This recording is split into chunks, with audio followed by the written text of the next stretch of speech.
Boa noite a todos. Cumprimento meus amigos, meus irmãos, na paz de Jesus Cristo. Louvado seja Deus por esta oportunidade.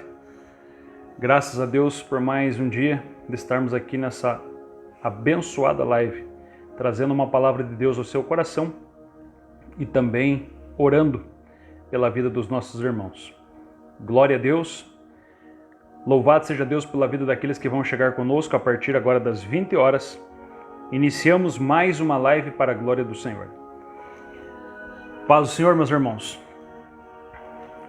Boa noite a todos, Deus abençoe a vida de cada um dos irmãos. A irmã Carla, o irmão Norton, a irmã Tatiane, a irmã Joseni, William Moreira. Paz do Senhor a todos vocês. Vocês são meus amigos e ajudantes, compartilhadores das lives. Eu louvo a Deus pela vida de vocês. Glória a Deus.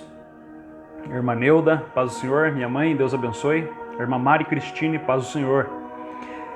Graças a Deus, irmãos. Até aqui o Senhor tem nos ajudado, nos preservado pela sua infinita graça e misericórdia. Eu agradeço a Deus por esta oportunidade de mais uma vez estar aí com os irmãos para esta live abençoadora. Como falamos na live passada, já completamos um ano fazendo live para a glória do Senhor. E procuramos estar orando pelos irmãos e também pregando a palavra de Deus. Glória a Deus. E hoje nós estamos dando continuidade ao trabalho, à campanha que nós estávamos fazendo na igreja, embasado lá em Neemias, um tempo de restauração, buscando um tempo de restauração, trazendo toda quarta-feira um capítulo do livro de Neemias. Como agora nós entramos no lockdown, então a igreja está fechada, nós passamos para as quintas-feiras aqui na página Avivamento Pleno, porque já tínhamos o costume de fazer as lives na quinta. Então, unimos aí então as pregações de quarta com as lives de quinta, e eu creio que está sendo bênção para a vida dos irmãos. Começamos aqui pregando capítulo 8 de Neemias, nessa live. Fomos para o capítulo 9 e hoje vamos para o capítulo de número 10. Logo após, então, esta palavra, nós temos aí os pedidos de oração e estaremos orando pela vida dos nossos irmãos. Paz do Senhor, irmão Alisson, paz do Senhor, irmã Márcia, a câmera, Deus abençoe. Paz do Senhor, irmã Sônia. Sônia Domingos sempre está conosco aí também. Deus abençoe a vida de vocês poderosamente. Glória a Deus. Hoje temos uma palavra no coração dos irmãos. Livro de Neemias, capítulo de número 10. É um texto um pouco extenso, mas eu vou aqui resumir alguns versículos para facilitar o entendimento dos irmãos, haja visto que é uma pregação expositiva. Para quem não sabe o que é uma pregação expositiva, a pregação expositiva diferencia um pouco daquela pregação temática que nós estamos acostumados, que você trabalha em cima de um tema que Deus coloca no coração, mas a expositiva, as respostas do texto estão no próprio texto, estão dentro do capítulo. Então, para a glória de Deus, vamos para mais uma pregação, para mais uma palavra. Irmã Paula, Deus abençoe, Deus guarde, Deus proteja a vida dos irmãos, irmão Alisson. Eu peço para que vocês compartilhem, por gentileza, se puderem compartilhar na página de vocês, no Face aí de vocês, na linha do tempo, no Facebook, no WhatsApp, enfim, aonde puderem, conseguirem estar compartilhando nos grupos também. Faça isso, irmãos. Enquanto você faz isso, eu aguardo aqui, tomo um gole de água e vamos ler o texto e estaremos aí nessa live abençoadora. Amém?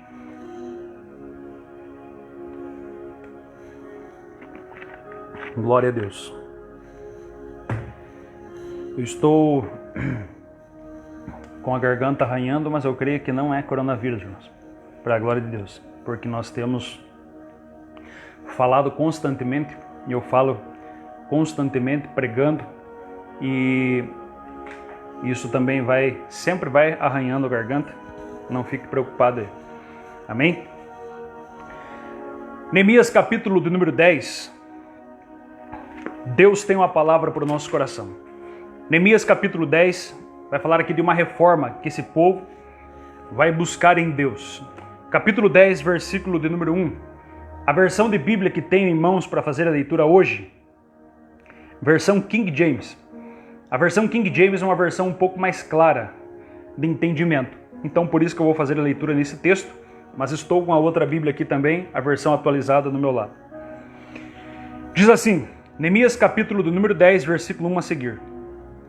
Então, seguiu-se a assinatura de um documento de aliança, de acordo, e eis que a relação dos que assinaram, Neemias, o governador e líder espiritual, principal, filho de Ecalias, e os demais sacerdotes. Então, o versículo 1 está falando aqui de uma lei que eles vão assinar, e o primeiro que assinou foi o líder, Neemias. Versículo de número 28, após uma relação de vários nomes, vai dizer assim: e todos os demais membros da comunidade, os sacerdotes, os levitas, os vigilantes dos portões, os cantores, os servos do templo e todos que se separavam dos povos de outras terras para dedicarem a obediência da lei de Deus. Suas esposas, seus filhos, suas filhas, bem como todos os capazes de entender. Versículo 28. Agora vamos para o 29.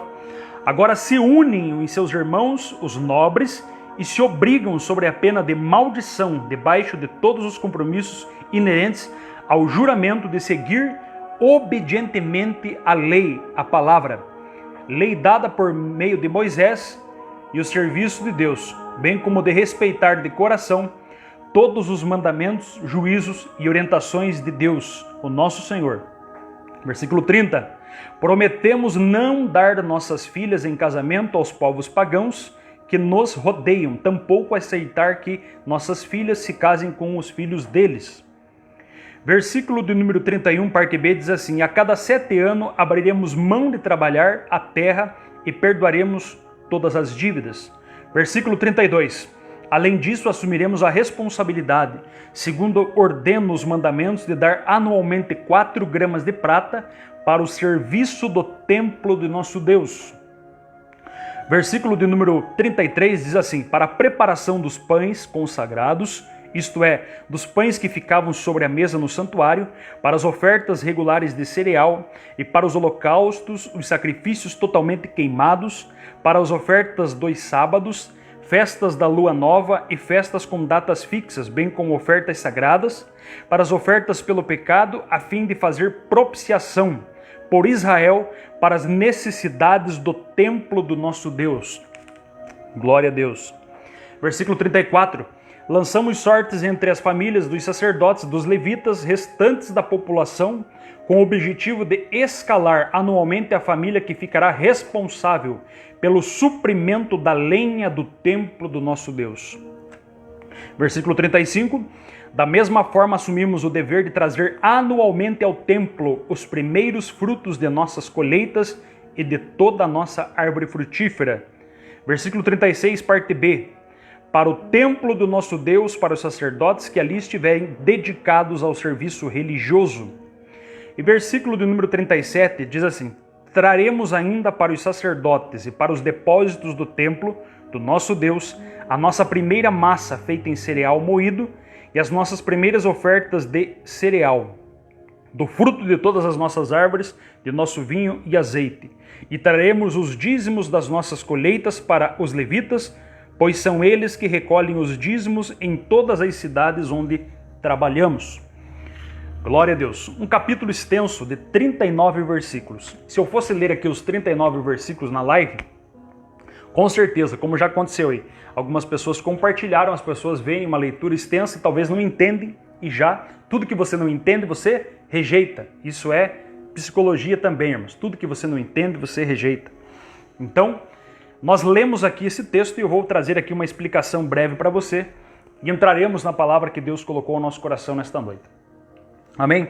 Neemias capítulo de número 10. Quando chegamos em Neemias capítulo 10, estamos aqui diante de uma aliança que este povo vai fazer com Deus. Posteriormente, no capítulo 8, capítulo 9, eles ouvirem a palavra através de Esdras, o escriba, e através dos levitas que leram, eles explicaram e eles aplicaram a palavra ao povo. Esse povo ouviu a palavra por cerca de 24 dias, incessantemente, ouvindo, obedecendo, adorando a Deus. E no versículo, ou capítulo de número 9, diz a Bíblia que eles vão confessar os seus pecados. Eles vão se humilhar diante de Deus, expondo o seu coração, abrindo o coração para o Senhor, e pedindo a misericórdia do grande Deus Todo-Poderoso. Chegamos aqui no capítulo do número 10, agora eles vão fazer uma aliança com Deus. Eles vão iniciar uma reforma através da palavra. E quando eu falo de reforma, significa que existiam algumas coisas, naquele momento, dentro da religião judaica, mais precisamente dentro do culto, que não estavam agradando a Deus e que não estava de acordo com a vontade do Senhor. Então, eles se colocam na presença de Deus. Neemias, como agora ele é um governador, Neemias, como o líder principal do povo, ele assume a responsabilidade de fazer uma espécie de aliança, um decreto assinado, de que eles iriam obedecer a palavra do Senhor. De que a partir daquele momento eles estariam dispostos, não somente a serem ouvintes, mas também estariam dispostos a ser praticantes desta mesma palavra. Então o capítulo número 10, diferente do capítulo 9 e capítulo 8, o capítulo 8 é o capítulo da pregação, o capítulo onde a palavra está sendo transmitida. O capítulo de número 9 é o capítulo da humilhação, aonde eles ouvem a palavra e eles se humilham, eles pedem perdão. Agora o capítulo número 10 é o capítulo em que eles vão não apenas se humilhar, mas eles vão dizer, vamos praticar tudo aquilo que o Senhor tem falado.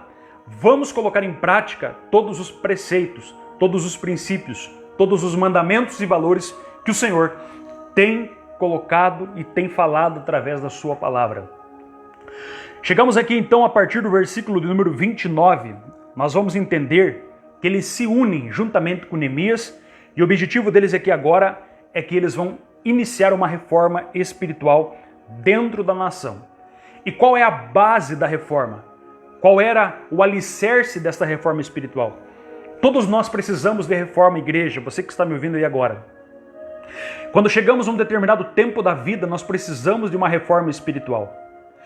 A Bíblia Sagrada vai mostrar que o povo de Israel, quando aqui saiu do cativeiro, eles estavam um pouco distantes da palavra do Senhor. Eles estavam um pouco distantes dos mandamentos, dos cultos, e assim também posso dizer que eles não estavam mais acostumados àquela cultura de adorar a Deus. Porque eles tinham se distanciado, eles teriam ficado 70 anos na Babilônia, mais um período em que estavam sendo construídas ali as muralhas, um período em que eles estavam retornando ainda para Jerusalém. Esse período fez com que muitos dos seus cultos e muitos a maneira que eles adoravam a Deus naquele lugar fossem esquecida. A partir desse momento, então, eles precisam de uma reforma. Não diferente na minha e na tua vida. Porque quando nós iniciamos a fé cristã, nós iniciamos cheios de gás, cheios de força, cheios de coragem. Nós iniciamos querendo obedecer tudo, agradar o Senhor de todas as formas. Mas o tempo vai passando, nós vamos esquecendo de alguns mandamentos, nós vamos deixando para trás algumas coisas que nós fazíamos e não fazemos mais. Nós vamos esquecendo daquilo que era a vontade de Deus e muitas vezes não fazemos. Nós vamos deixando muitas práticas para trás. Haja visto que muitos começaram lá atrás, tinham desejo de evangelizar, hoje não evangelizam mais. Outros tinham a prática do jejum, já não jejuam mais. Outros tinham a prática e tinham o desejo de fazer visitas, já não fazem mais. Ou seja, existem muitas coisas que nós vamos deixando de lado com o tempo. Assim como na nossa vida particular também, assim como a tua casa, assim como o carro que você tem, tudo aquilo que vai sendo usado, o tempo vai passando, vai desgastando. E vai sendo preciso parar para fazer uma reforma. Aqui, a vida espiritual deles precisava de uma reforma urgente. Então a reforma tem uma base, e a base é a palavra de Deus. Nós entendemos que dentro da palavra sempre houve tempos de reforma. Tempos onde que a palavra estava sendo esquecida, Deus levanta um líder para causar uma reforma no meio do povo e no meio da sua igreja. A Bíblia Sagrada vai nos mostrar que quando o povo sai de dentro do Egito, aquele povo era o povo de quem? O povo de Deus. Mas aquele povo estava com uma mentalidade totalmente deformada. Guarda o que eu estou falando e comece a prestar totalmente atenção. O povo era um povo de Deus. Quem que era o povo? O povo que estava lá no Egito, cativeiro. Só que aquele povo estava dentro de uma cultura pagã de vários deuses, dos egípcios. Então aquele povo estava com uma mentalidade totalmente deformada no que diz respeito ao Deus verdadeiro. Até mesmo os mais novos nem sabiam, nem conheciam quem era o Deus verdadeiro. Então, quando eles saem de dentro do Egito, eles caminham 3 meses até o Monte Sinai e ali Deus vai estabelecer com eles uma aliança. Deus vai dar para eles os mandamentos, as tábuas da lei, a lei de Deus. Para quê? Para que esta lei viesse mudar a conduta, a vida desses homens. Porque até então eles tinham práticas diárias totalmente distorcidas e que não agradavam a Deus. A partir de agora, o momento que Moisés vai trazer a lei ali em Êxodo capítulo 19 até o capítulo 20, você vai perceber que esse povo, o interesse do povo era de simplesmente buscar as bênçãos de Deus. Mas Deus tem o desejo de mudar a mentalidade do povo. Então Deus manda aliança, Deus manda a palavra, Deus manda a lei, Deus manda os mandamentos. A partir dali eles vão entender que não pode matar, que não pode roubar, que não pode adulterar, que não pode mentir, que isso não é bom para eles e que isso não agrada a Deus. A partir dali eles vão ter uma cultura totalmente transformada pela palavra de Deus, isto é, uma reforma. Deus está trazendo uma reforma. E reforma espiritual não é uma reforma que começa por fora. A reforma espiritual sempre começa por dentro, porque a reforma tem que vir da mente. É por isso que a Bíblia Sagrada vai dizer em Romanos capítulo 12, transformai-vos pela renovação do vosso entendimento. É por isso que nós temos que estar ouvindo a palavra todos os dias. É por isso que o pastor William manda mensagens todos os dias. Por quê? Porque se você começar a ouvir o mundo, você começa a ser moldado pelo mundo. Você começa a ser parecido com o mundo. Você começa a usar as mesmas práticas, ainda que de maneira inconsciente, igual ao mundo. Mas quando você ouve a palavra de Deus, teus valores são pautados na palavra. Você age de acordo com a palavra. Você toma decisões embasado na palavra. Você trabalha embasado na palavra. Você age dentro da tua casa, no teu trabalho, na tua igreja, aonde você vai, porque você tem uma orientação, você tem uma mentalidade transformada pela palavra. Isto é discipulado. Quando a Bíblia Sagrada diz, ide e fazei discípulos por todas as nações, ele não está falando para você ir ganhar pessoas e trazer para dentro da igreja. Trazer pessoas para dentro da igreja é muito fácil. É só você fazer campanhas, é só você, muitas vezes, fazer um entretenimento dentro da igreja. Você traz pessoas. Mas o intuito de Cristo, o intuito de Deus não é apenas trazer pessoas, é mudar mentalidade. Por isso é o discipulado. O que é discipulado? Discipulado, a pessoa vai aprendendo com seu mestre, aprendendo para se tornar igual a ele. Ou seja, a vontade de Deus para nós é que nós venhamos nos tornar parecido com Cristo. A vontade do Senhor Jesus, a vontade de Deus, o Espírito Santo para mim e para a tua vida, é que cada dia que passa a palavra de Deus nos deixe mais parecidos com o Senhor. Que aquela imagem e semelhança perdida no Éden seja resgatada pelos valores da palavra de Deus. Quantos estão entendendo? Dá o like aí, por gentileza. Então, a partir do momento que você ouve a palavra, não é apenas para você receber a bênção de Deus, mas é para você se tornar bênção de Deus. O interesse maior de Deus é fazer de você uma bênção, de você um discípulo. Porque quando você se torna um discípulo, as bênçãos te seguem. Então aqui você vai perceber na história, irmãos, que a palavra de Deus sempre trouxe transformação e a palavra de Deus sempre precisa ser a base da reforma. A igreja primitiva começa bem. A Bíblia Sagrada diz que vai passando o tempo, vai vindo aí Paulo de Tarso, 67 anos depois de Cristo, Paulo vai morrer. E depois disso vem o apóstolo João, que continua ainda vivo, propagando o evangelho. 98 depois de Cristo, ele está na ilha de Patmos. Ele é martirizado depois de um tempo, martirizado melhor dizendo. João é levado para a ilha de Patmos, me perdoe, ele não é martirizado, ele morre de velho, mas ele é levado para a ilha de Patmos, ele morre lá. Ou seja, ele morre de velho.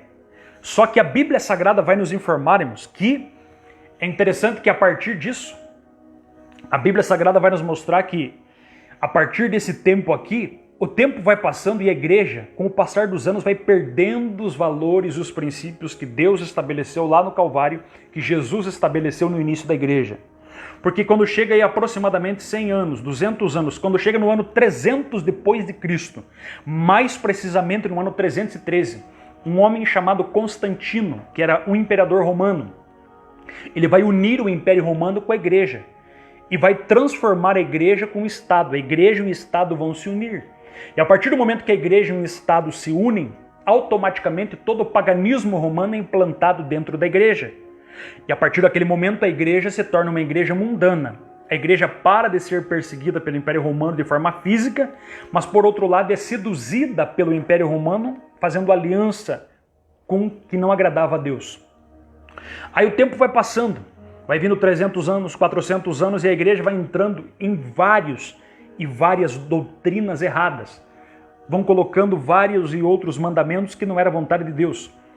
A ponto que vai vindo, irmãos, e o tempo vai passando e a igreja entra numa fase de obscuridade. A igreja vai entrar no chamado período das trevas, do ano 300 até o ano de 1517, aonde vem um homem cheio da graça de Deus chamado Martinho Lutero, que ele vai trazer uma reforma embasado na palavra, porque enquanto a igreja naquele momento pregava indulgências, pregava que se para salvar os mortos tinham que rezar missa de sétimo dia, pregava que a salvação era pelas obras e não pela fé, Martinho Lutero vai trazer aqui a verdadeira doutrina, a doutrina da justificação pela fé e a doutrina da salvação só em Cristo. Então, através da palavra, ele prega 95 teses, que eram 95 confissões embasados nos 5 credos maiores. Só Cristo, só glória, só fé. Ou seja, ele vai, a partir dessas confissões, ele vai então fazer o que nós chamamos de reforma protestante. A Bíblia vai falar em 31 de outubro de 1517, Martinho Lutero vai trazer a reforma protestante. Por que trazer reforma? Porque a igreja estava andando numa obscuridade, estava fora do caminho, estava entrando por um caminho que não era vontade de Deus. Então Deus levanta alguém para trazer reforma. E hoje, da mesma maneira, existem muitas falsas doutrinas entrando no nosso meio. Existem muitos modismos entrando no meio da igreja. E quando a igreja começa a caminhar por modismos, quando a igreja começa a caminhar por falsas doutrinas, quando a igreja começa, irmãos, a introduzir elementos de dentro de umbanda, quimbanda, candomblé para dentro da igreja, como sal grosso, rosa do amor, ou seja, essas coisas do paganismo para dentro da igreja, é preciso a igreja passar por uma reforma. E nós precisamos de uma reforma urgente na igreja, porque a reforma e a base dela vem através da palavra. Por isso que quando se prega a pregação expositiva baseado na palavra, irmãos, a igreja está sendo alimentada. Quando você ouve a mensagem de Deus pregada fielmente no texto bíblico, a igreja está sendo reformada, a mentalidade está sendo transformada. O meu objetivo aqui é ser um instrumento de Deus na sua vida para trazer um tempo de glória, um tempo de bênção, trazer a verdadeira e genuína palavra de Deus ao seu coração. Porque Deus não trabalha com modismos, Deus não trabalha com argumentos que venham do mundo para entreter a igreja. Deus não precisa disso. Deus precisa só da sua fiel palavra. É porque é a palavra que sustenta a igreja. É a palavra que sempre sustentou a igreja. É a palavra que trouxe a igreja até aqui e vai continuar levando a igreja.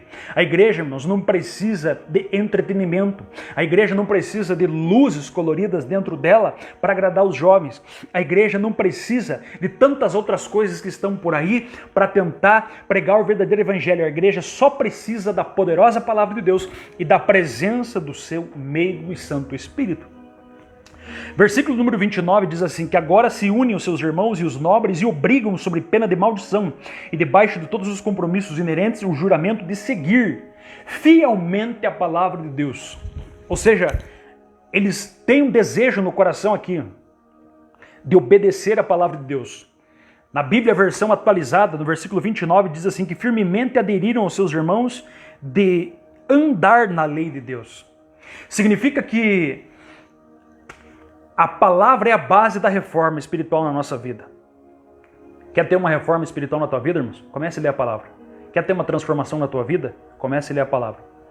Quer ter uma transformação dentro da tua casa? Comece a colocar a palavra. Quer ter uma transformação no teu coração? Comece a ler a palavra, praticar a palavra, escutar a palavra, verdadeiramente como ela é. Eu tenho certeza que haverá uma reforma, um novo tempo, uma transformação na tua vida, no teu coração, na tua igreja, na tua casa, na tua família, em nome do Senhor Jesus Cristo. Mas aqui eles não apenas colocaram a palavra como reforma, no versículo 29 eles vão obedecer a palavra. Isso é importante aqui, porque a falta de obediência em todos os tempos na Bíblia trouxe dores. Adão e Eva desobedeceram, causou dores terríveis para toda a humanidade.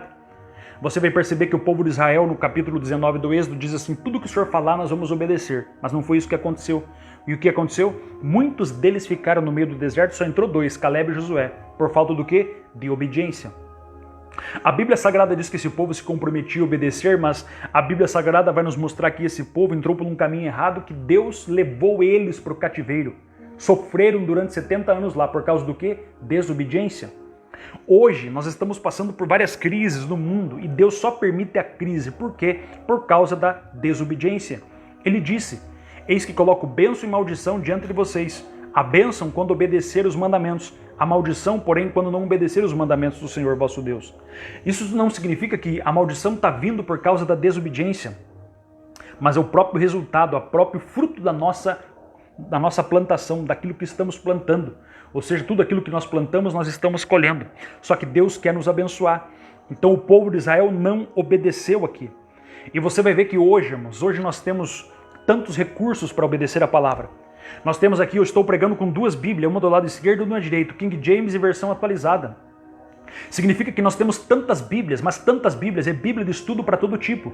É versão atualizada, versão corrigida, versão King James, versão linguagem de hoje, versão NVI. Tem várias versões. Além de ter várias versões, existe também Bíblia de estudo para homem, Bíblia de estudo para mulher, Bíblia de estudo para pastor, Bíblia de estudo para obreiro, tem Bíblia de memorização, tem Bíblia de promessas, ou seja, tem Bíblia para todo tipo, todo gosto. Só que existe tanta Bíblia, tanto conhecimento, tanto curso, tanta palavra, mas existe pouca prática. E Deus está pedindo para eu e para você, Deus está pedindo para nós, para os seus filhos, para a sua igreja. Deus está pedindo para o seu povo, aquele que tem ouvidos, ouça o que o Senhor diz. Deus está pedindo para nós voltar a praticar, colocar em prática a sua palavra. Deus está pedindo para nós novamente ter um compromisso com Ele na palavra. E guarde aqui 2 Timóteo capítulo 2, versículo...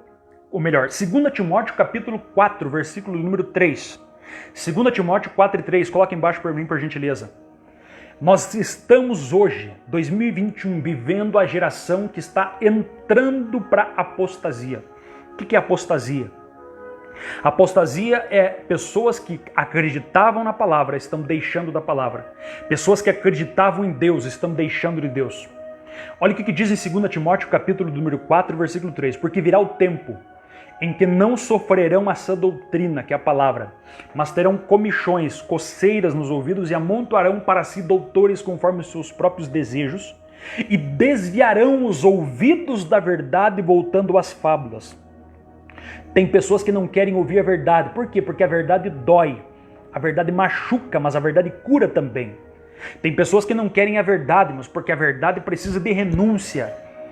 Só que haverá uma geração aí que eles querem ouvir doutores conforme seus próprios desejos. Por que tem gente que não gosta de ouvir o pastor William? Por que tem gente que não gosta de ouvir o pastor Arthur? Por que tem gente que não gosta de ouvir o pastor Pauline? Ou seja, determinado pastor, pastor A, pastor B? Porque ele diz assim, eu prefiro ouvir o pastor tal. Sabe por quê? Porque virão pessoas que terão desejo de ouvir pregadores conforme seus próprios desejos. Ou seja, pregadores que falam não o que a palavra de Deus manda, mas pregadores que falam aquilo que o povo quer ouvir. E tem muita gente por aí que está pregando aquilo que o povo quer ouvir. Está pregando por aí que Deus vai te dar casa, que Deus vai acrescentar casa na praia, porque Deus vai te deixar rico, porque Deus vai colocar conta na tua conta bancária, dinheiro na tua conta bancária. Ou seja, pregando conforme os desejos, deixando que muitas vezes o pecado se alastre, permitindo várias coisas simplesmente por causa de benefício próprio. Só que Deus, irmãos, Deus é aquele que chama pela verdade. E a verdade, ela anda junto com o amor. Não existe amor sem verdade. Não existe fidelidade sem a verdade. Não tem como ser você fiel sem andar na verdade. Então Deus está nos chamando para a obediência da palavra. Porque virá um tempo em que não sofrerão essa doutrina, mas terão coceiras nos ouvidos dizendo assim, eu quero ouvir algo que me agrade. Só que nem sempre a palavra de Deus nos agrada, nem sempre a palavra de Deus faz cócegas na nossa alma. Pelo contrário, em vez de fazer cócegas na nossa alma, a palavra produz surto no espírito. A palavra nos confronta. A palavra, ela nos choca muitas vezes. Eu e você, primeiramente eu que estou pregando, porque ela fala primeiro comigo. depois com você que está ouvindo. Ou seja, a palavra de Deus ela não alivia para ninguém. Por isso que a Bíblia Sagrada não esconde pecado de ninguém. Ela diz que Davi adulterou, ela diz que Abraão mentiu, ela diz que Isaac também mentiu, ela disse também que Jacó era enganador, ela diz que José levava más informações para os seus irmãos, ela diz que Paulo era o maior dos pecadores, ela diz que Pedro pregou. Por quê? Porque ela é a verdade, ela não omite. A palavra ela não fala só de coisas boas. Por isso que Ezequiel disse assim, eu comi a tua palavra, eu coloquei na minha boca, na boca ela era doce, mas quando ela entrou, quando ela foi engolida, ela era amarga. Por quê, meus? Porque na hora de falar a palavra é gostoso, mas na hora de praticar muitas vezes se torna difícil. Tem que renunciar a muitas coisas, tem que deixar de lado os nossos prazeres. É o poder da palavra na nossa vida. Só que palavra produz vida, palavra produz resultado, palavra produz transformação. E o nome dele é glorificado através da nossa vida pelo poder da palavra. Aqui vai dizer também, irmãos, que a palavra produz reforma, mas a palavra também, ela precisa partir, primeiramente ser pregada, mas precisa também ser praticada, principalmente pelos líderes. A liderança precisa ser exemplo na palavra. E primeiramente toca em mim aqui. Olha o que diz no versículo número 10.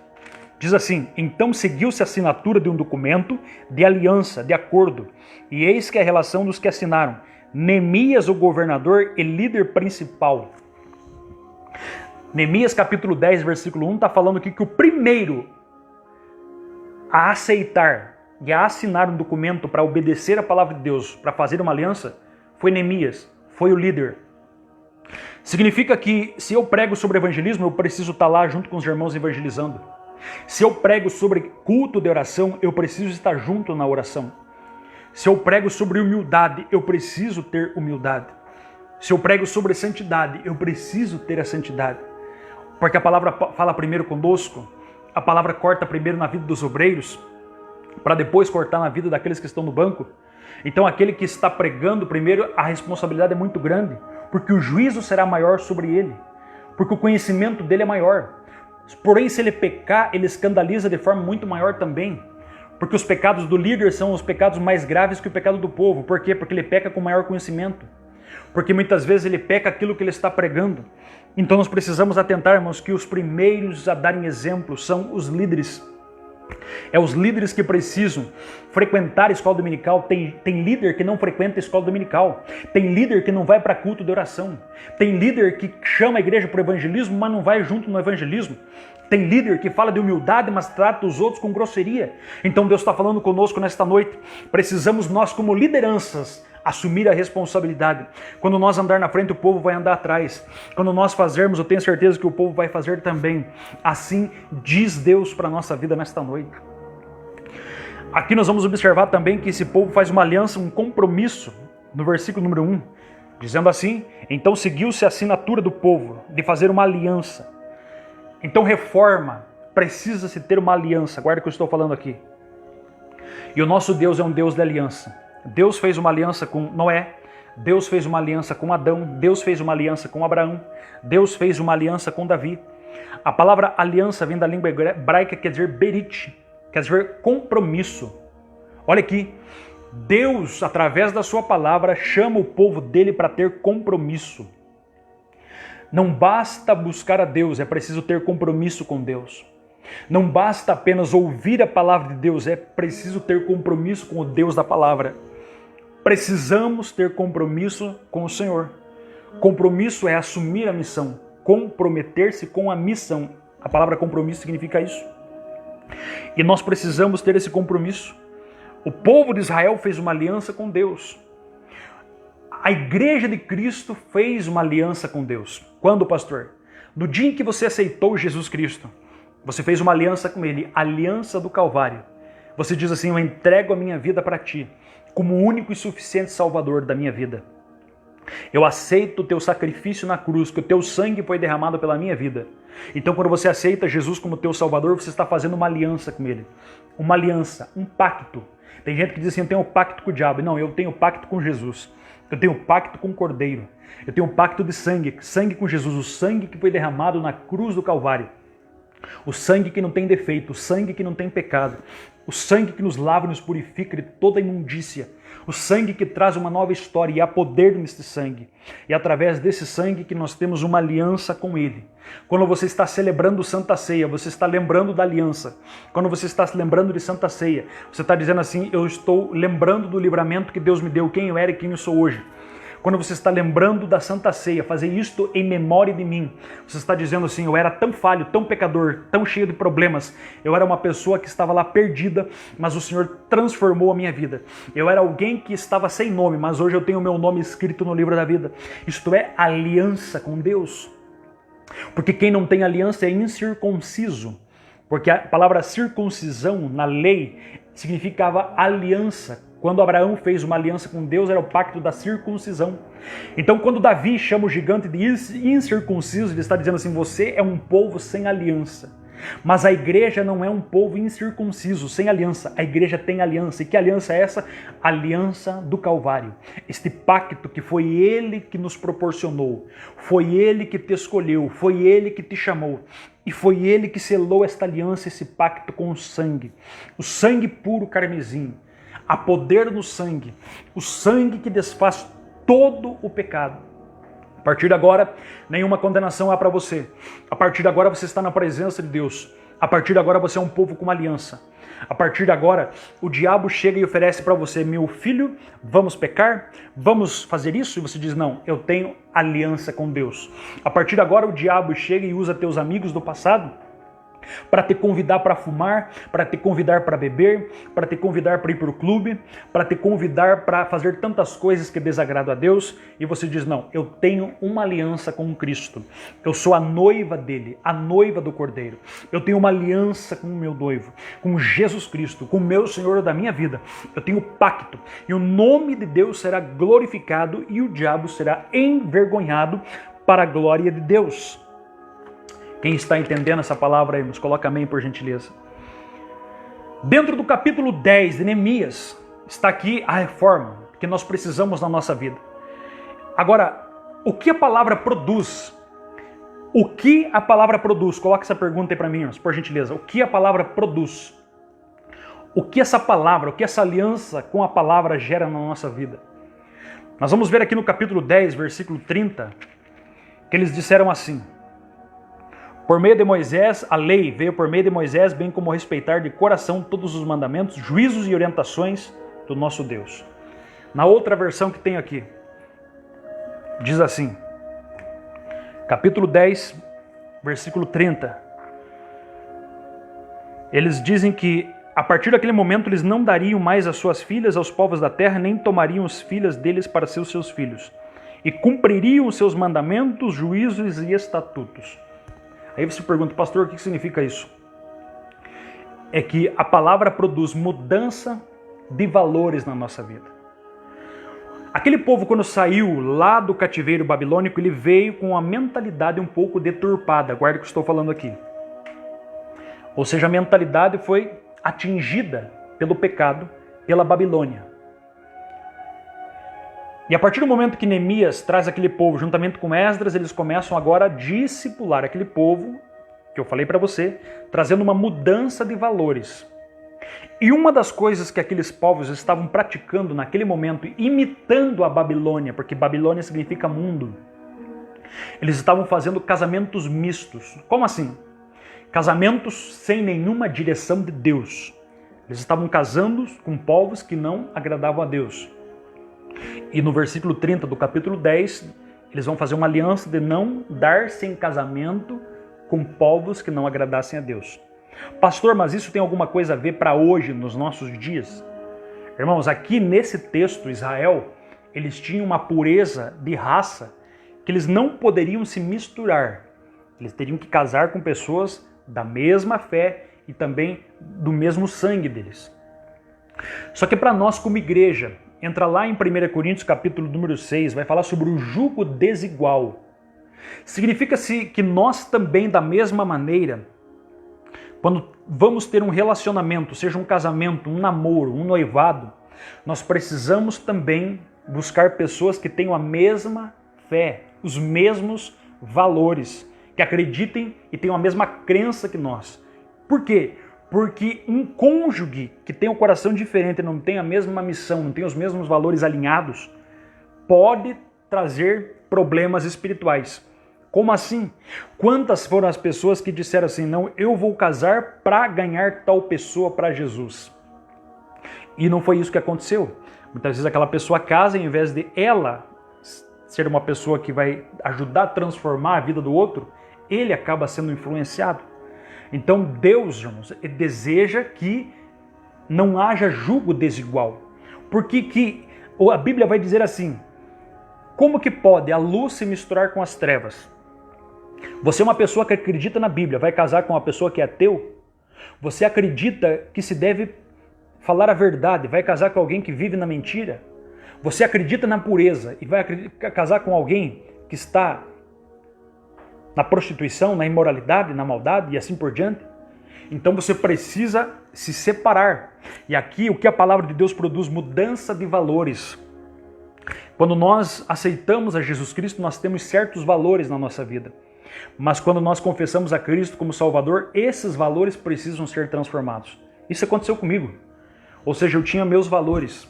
A partir do momento que eu aceitei Jesus Cristo, esses valores que eu tinha, que eram valores do mundo, precisaram ser deixados de lado, precisaram ser renunciados, e a partir desse momento eu precisei assumir e cumprir os valores do reino de Deus. Veja bem, irmãos, o mundo tem vários valores. O mundo tem o valor da vingança. Se alguém fez um mal para você, vai lá e se vinga daquela pessoa. Só que Deus não tem o valor da vingança. A Bíblia diz que orai por aqueles que vos perseguem.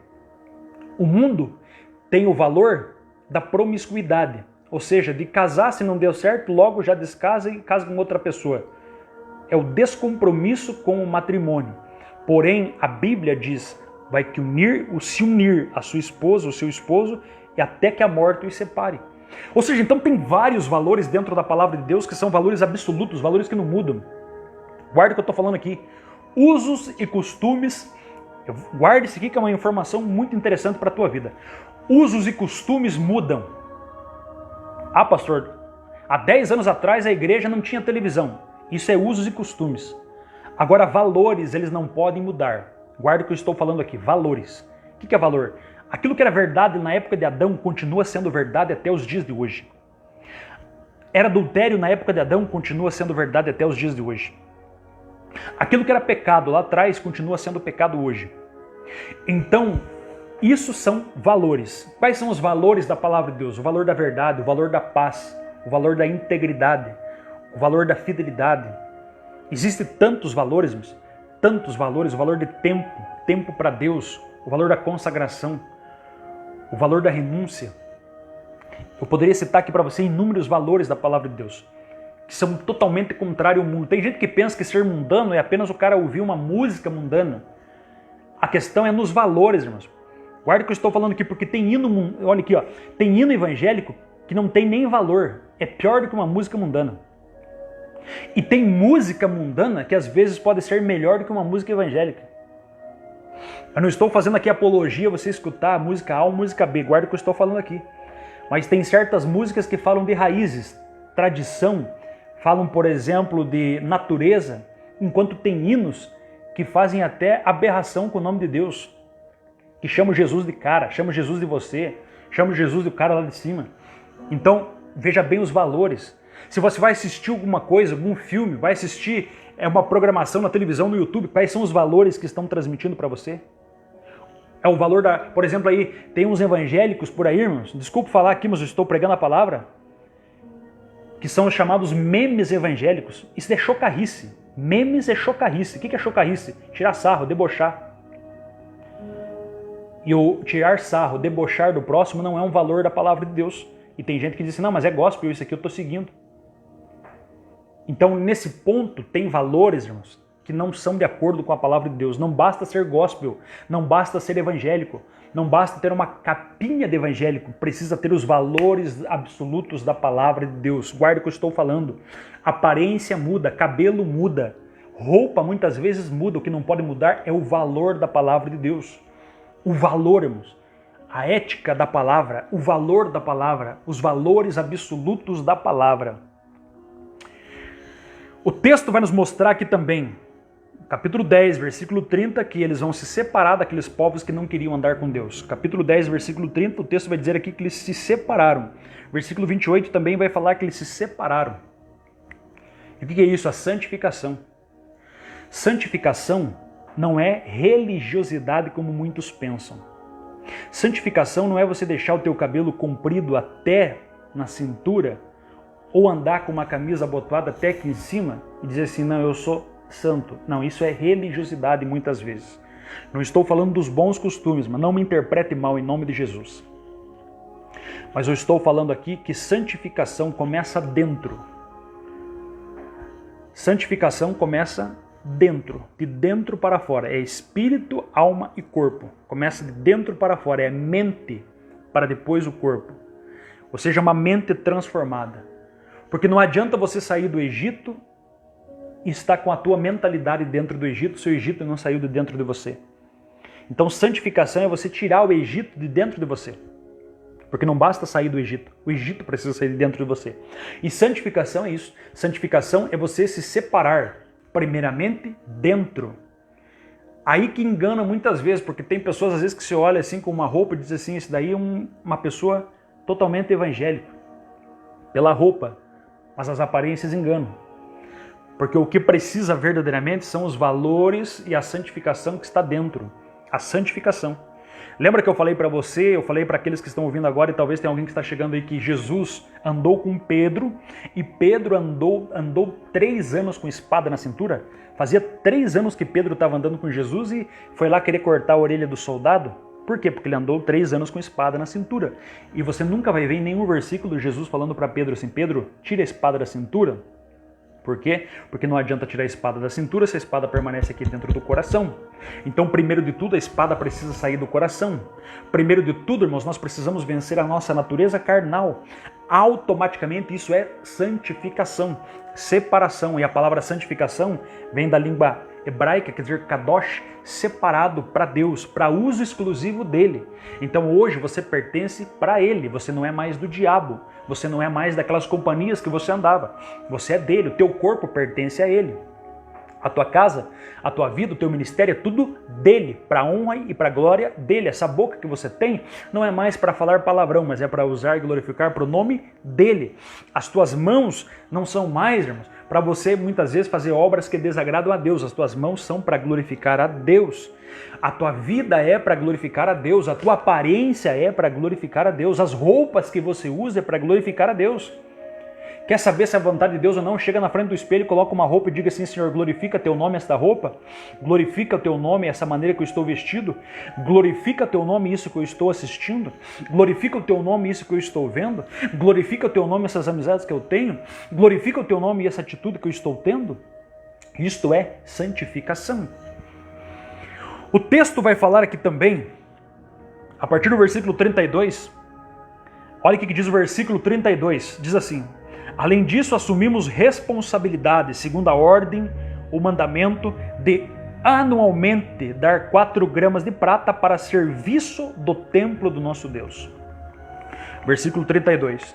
No versículo 32 aqui da Bíblia corrigida diz assim, ó, também sobre nós pusemos preceitos, impondo cada ano a 1/3 parte de um ciclo para serviço da casa do nosso Deus.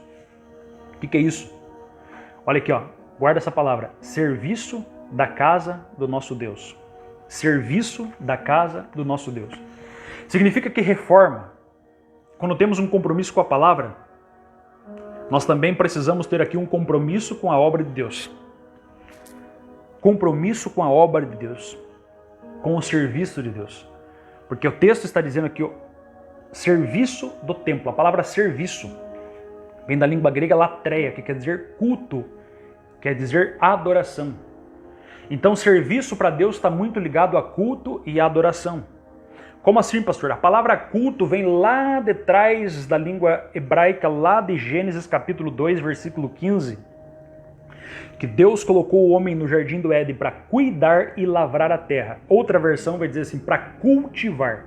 Então a palavra culto vem de cultivar. Pastor, cultivar o quê?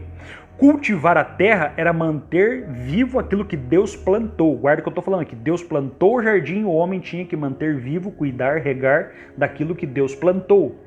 Ou seja, culto significa manter vivo aquilo que é de Deus. Então, quando eu vou para o culto, ou quando estou cultuando, eu estou mantendo vivo aquilo que Deus me deu. O que Ele me deu? Comunhão com Ele. Então, cultuar significa manter vivo comunhão entre eu e Deus. Quando eu estou lendo a palavra, eu estou a serviço de Deus, cultuando, mantendo vivo o meu relacionamento com Deus. Quando eu estou louvando a Deus, eu estou mantendo vivo o meu relacionamento com Deus. A palavra culto aqui vem de cultivar, e cultivar é fazer manutenção. Da mesma forma que manter vivo, manutenção. Significa então que cultuar é fazer uma manutenção. Quando você está ouvindo a palavra, mas você está fazendo uma manutenção da tua vida espiritual. Quando você está jejuando, você está fazendo uma manutenção da tua vida espiritual. Quando você está ouvindo um hino, você está sendo edificado. O que é edificado? Tijolo a tijolo, crescendo, aumentando. Você está fazendo uma manutenção da tua vida espiritual. É por isso que Paulo vai dizer assim, aquele que começou a boa obra em vós vai terminar até o último dia. Por quê? Porque você é um canteiro de obras. Você é uma pessoa que está sendo reformada todos os dias. Por isso que todos os dias você precisa de culto. O que é culto? Cultivar, manter vivo, colocar tijolo, subir, crescer, prosperar, regar a plantinha. Isso é cultivar. Quem está entendendo? Isso é culto. Cultivar, manter vivo. Então, o propósito de Deus na obra dele, irmãos, é que o culto, que o serviço para ele venha a ser cultivado, venha a ser mantido. Pastor, mas nós estamos de quarentena. Pastor, nós estamos aí no lockdown. É possível cultuar a Deus? Sim. Ouvindo a live nesta noite, você está cultivando relacionamento com Deus. Ou seja, você está crescendo. Você está fazendo manutenção da tua vida espiritual. Dobra os joelhos para orar. Você está fazendo culto. Quando você ajuda uma pessoa com uma cesta básica, você ajuda uma pessoa que está precisando, está passando fome. Você está fazendo o reino de Deus crescer. Fazendo manutenção do reino de Deus, sustentando a fé dos nossos irmãos. Isto é culto. Por isso que não existe culto sem se relacionar com as pessoas. Se você vai entregar a tua oferta para Deus, primeiro reconcilia com teu irmão. Não tem como construir nada sozinho. Não tem como a oferta subir para Deus sozinho. Precisa do teu irmão. Por isso que Deus rejeitou a oferta de Caim. Porque culto precisa estar junto. Por isso que culto precisa fazer junto. Por quê? Porque somos filhos do mesmo Pai, somos irmãos. O culto precisa subir. E se nós não temos relacionamento aqui, na horizontal, não tem como ter relacionamento na vertical. Se eu não perdoo meu irmão, Deus está dizendo, eu não recebo o teu culto. Se eu não perdoo meu irmão, Deus está dizendo assim, eu não ouço a tua oração. Se eu não perdoo meu irmão, Deus está dizendo assim, eu não recebo o teu dízimo nem tua oferta. Se eu não perdoo, Deus está falando assim, não adianta tentar manter vivo aquilo que já está morto. Primeiro vai, faça viver. Reconcilia com o teu irmão, depois disso você pode cultuar. Então, cultuar, servir a Deus é muito mais do que religiosidade, muito mais do que estar, muito mais do que fazer, porque antes do fazer, Deus enxerga o nosso ser. Por isso que a Bíblia diz assim, que Deus olhou para Abel, olhou para quem? Para o ser e para sua oferta. Primeiro Deus olha para o ser, para depois para a oferta. Tem gente se enganando que está fazendo oferta para Deus, quando na verdade Deus está dizendo assim, eu não quero oferta, eu quero o ser. É por isso que quando vai chegar naquele dia, tem muitos que vão dizer para o Senhor, Senhor, eu fiz em teu nome, eu profetizei, eu curei, eu fiz. O Senhor vai dizer assim, você fez, mas você não era, porque apartai-vos de mim, vós que praticais iniquidade. Não adianta fazer sem ser. Ou seja, primeiro aqui dentro, cultiva, culto com Deus, e aqui compromisso com a obra dele. Glorificado seja o nome do Senhor. Aqui, irmãos, quais são os compromissos que nós temos com a obra de Deus? A obra de Deus é grande. A Bíblia diz em Mateus 9,37 que a seara é grande e poucos são os ceifeiros. Poucos são os trabalhadores. Ele está precisando de pessoas que queiram trabalhar no seu reino. Ele está precisando de pessoas que queiram compromisso com a obra dele. Porque há muita coisa para fazer. Pastor, mas o que eu posso fazer? Manda uma mensagem do WhatsApp para alguém dizendo que Jesus é o Salvador. Você já está trabalhando no reino de Deus.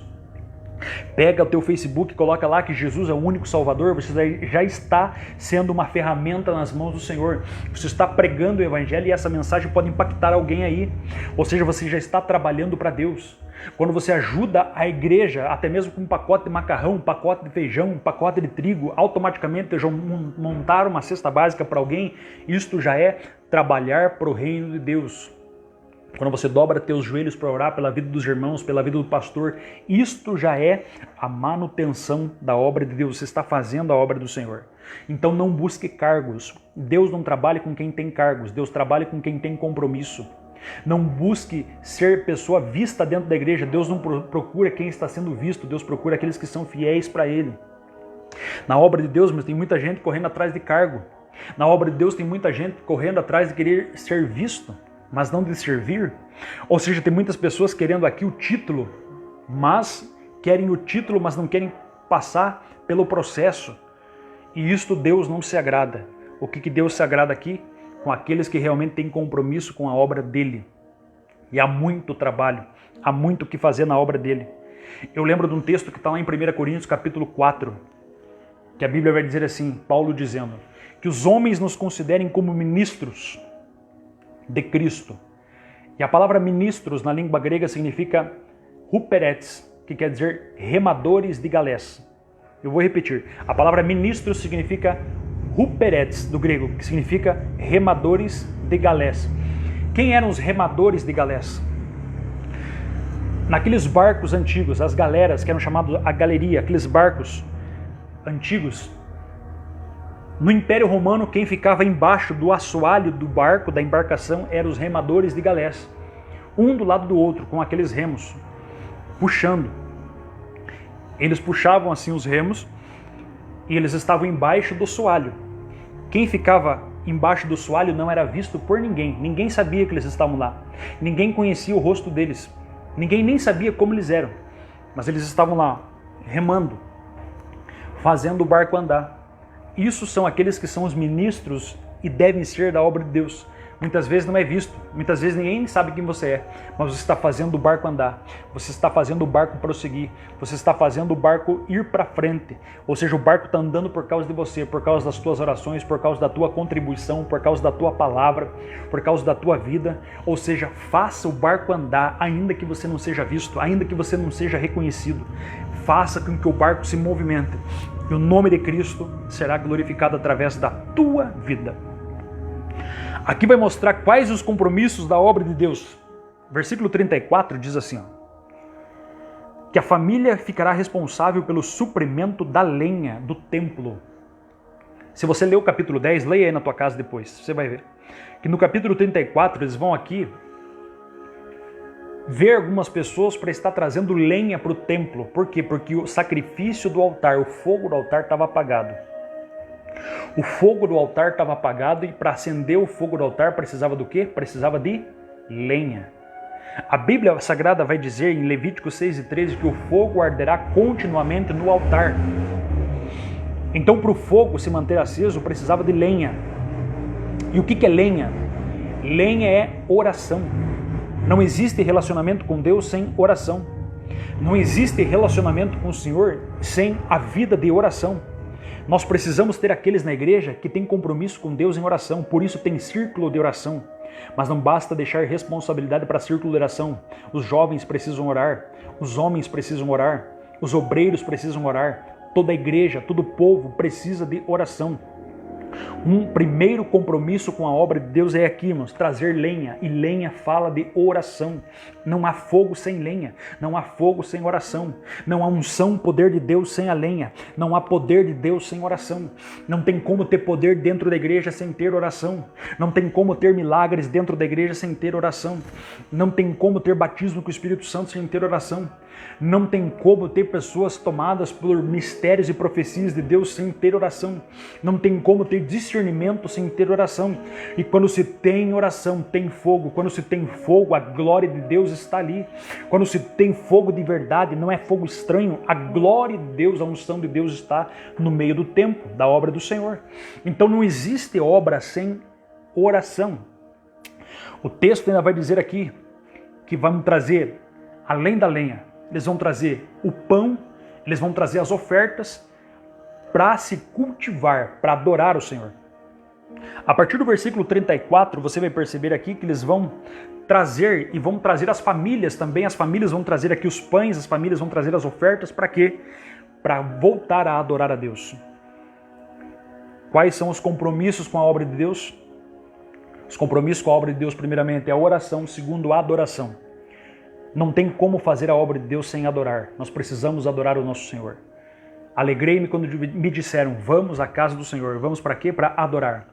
Precisamos adorar em espírito e em verdade. Precisamos adorar o nosso Deus porque Ele é digno de toda adoração. Eu estou indo mais rápido aqui porque o texto é muito longo. A Bíblia diz no versículo número 36 e 37, diz assim: da mesma forma assumimos o dever de trazer anualmente ao templo os primeiros frutos de nossas colheitas. Isso aqui fala de adoração.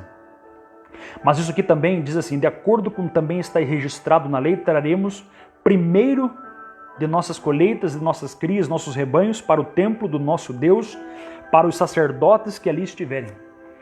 Significa que os compromissos com a obra de Deus, coloca embaixo por gentileza, quais são os compromissos com a obra de Deus? Primeiramente, tem que ter fogo no altar, tem que ter fogo no nosso coração, o altar é o nosso coração. Significa que tem que ter oração, compromisso. Segundo, adoração. Terceiro, versículo 36 e 37, vai falar aqui de primícias, fala de ofertas. Porque não tem como uma igreja sobreviver sem ofertas. Vai falar aqui também de compromisso com os obreiros, ou seja, porque essas ofertas precisam fazer a manutenção dos obreiros e daqueles que estão lá.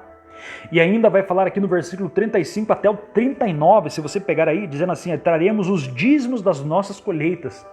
Fala aqui do dízimo também é um compromisso com a obra de Deus. Tem gente que prega contra dízimo. Tem gente que fala que o dízimo era da lei. Não, o dízimo era antes da lei, na lei e depois da lei. E vai sendo, o dízimo vai continuar até o milênio. Se você não entende de escatologia, você vai perceber que o dízimo estará nas todas as dispensações, na inocência, consciência, governo humano, patriarcal, lei, graça e milenial. Em todas as épocas. Porque é um princípio que foi estabelecido no Éden. A Bíblia diz assim, comerás de todas as frutas do jardim, mas o que é de Deus você não come. Só que o homem, o diabo, foi lá e fez o homem pegar daquilo que era de Deus. Então só tinha uma parte que era de Deus, Deus deu tudo para o homem. E o resto era para Deus. O diabo fez lá o homem pegar aquilo que era de Deus. Então o princípio do dízimo começa no Éden. Depois você vai ver as ofertas com Caim e Abel, ou seja, ofereceu o melhor.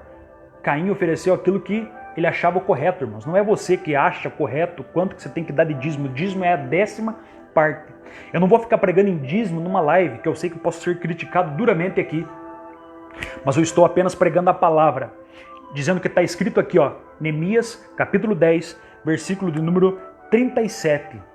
Que um dos compromissos com a obra de Deus é lenha, oração, adoração, primícias, manutenção dos obreiros, e vai falar aqui dos dízimos e das ofertas. Está aqui. Eu não estou pregando uma palavra direcionada, dizendo que o pastor William está pregando algo direcionado, não. Por isso que eu adoro pregação expositiva. O que é a pregação expositiva? Capítulo a capítulo. Se ela cair aqui, amém. Se falar aqui, amém. Ou seja, eu estou falando aquilo que está escrito aqui no capítulo 10. Então, o capítulo 10 está falando aqui que o dízimo é um compromisso com a obra de Deus. Mateus 23, 23, Jesus falou de dízimo. Jesus falou assim, fazei isso e não omitais aquelas. Ou seja, Jesus está falando da misericórdia e Jesus está falando do dízimo. Que os dois são importantes, você não pode omitir nenhum e nem outro. Não adianta você dizer assim, não, eu tenho muita misericórdia, mas não dou dízimo. Como não adianta também dizer assim, eu dou dízimo, mas não tenho misericórdia. Isso é Jesus que falou. Então a igreja sobrevive através de dízimos e ofertas. E aqui o último, está no versículo 31. Que eles observaram o dia do Senhor. E aqui vai falar que eles observaram e guardaram o 7º ano, o ano do, que era aqui o ano em que eles deveriam não cultivar a terra. Ou seja, o ano do jubileu. Pastor, o que significa isso? É que o tempo de Deus não é o nosso tempo. Significa que aquilo que é de Deus, o tempo exclusivo para Deus, é dele. Nós não podemos tocar naquilo que é dele. Então o capítulo 10 hoje está nos ensinando, estou recapitulando para você. O capítulo 10 está nos ensinando que precisamos ter uma aliança com Deus, que precisamos aqui trazer uma reforma na nossa vida diariamente através dos valores da palavra de Deus, que precisamos ter compromisso com a obra de Deus e que dentre muitos compromissos com a obra de Deus é a oração, as ofertas, a palavra, a adoração, o compromisso com os obreiros, o compromisso com a manutenção do templo, compromisso com a manutenção do altar e compromisso com o tempo que é exclusivo para Deus. Tem gente que diz assim, eu não tenho tempo para ir na igreja, mas você tem tempo para ir no cinema, você tem tempo para ir no parque, você tem tempo para visitar a família e tempo para Deus você não tem? Ou seja, Deus está pedindo um tempo que seja para Ele.